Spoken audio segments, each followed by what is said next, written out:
हम सभी जानते हैं कि व्यक्ति का मन बहुत चंचल होता है।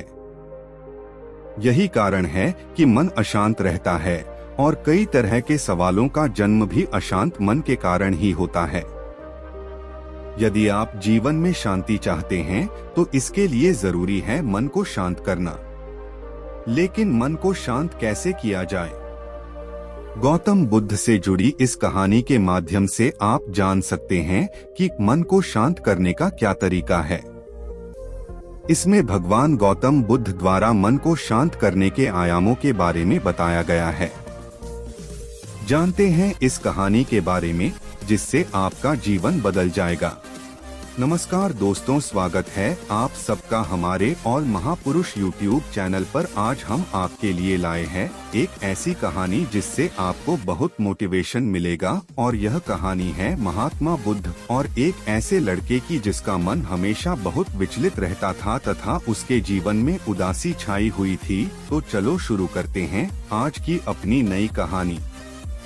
मन को शांत करने की ये कहानी आज से करीब 100 साल पहले की है।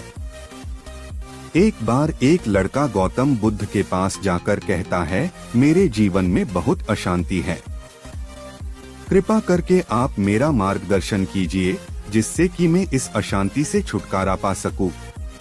गौतम बुद्ध लड़के से जीवन की अशांति का कारण पूछते हैं। लड़का उत्तर देता है, अत्यधिक विचारों के कारण मेरे भीतर बहुत सारे विचार आते हैं जिससे मेरा मन अशांत रहता है। बुद्ध मुस्कुराते हुए कहते हैं, ऊपर आकाश की ओर देखो और बताओ कि तुम्हें सूर्य दिख रहा है। लड़का ऊपर देखता है और कहता है, धूप दिख रहा है।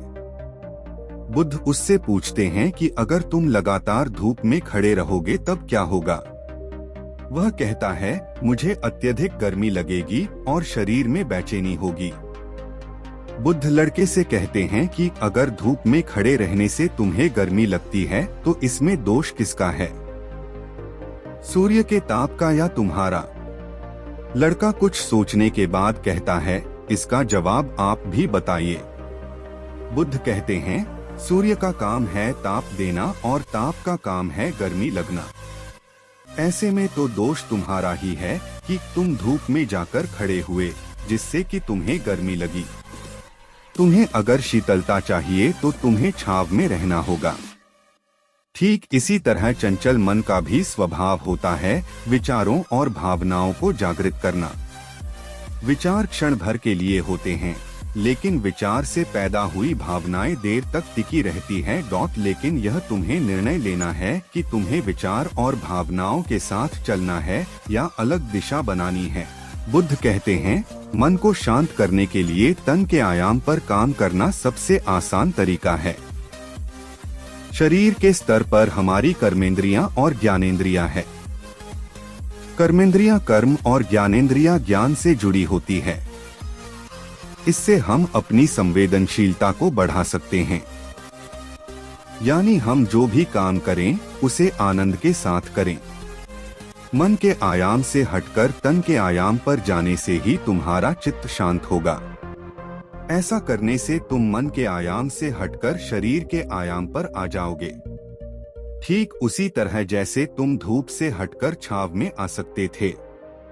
मन के आयाम से हटने पर तुम्हारी जागरूकता तन पर आ जाएगी। जब तुम तन के आयाम पर काम करोगे तब तुम्हारा चित्त शांत होगा। इसलिए हर काम को तन के आयाम पर करने से मन स्वतः शांत हो जाता है।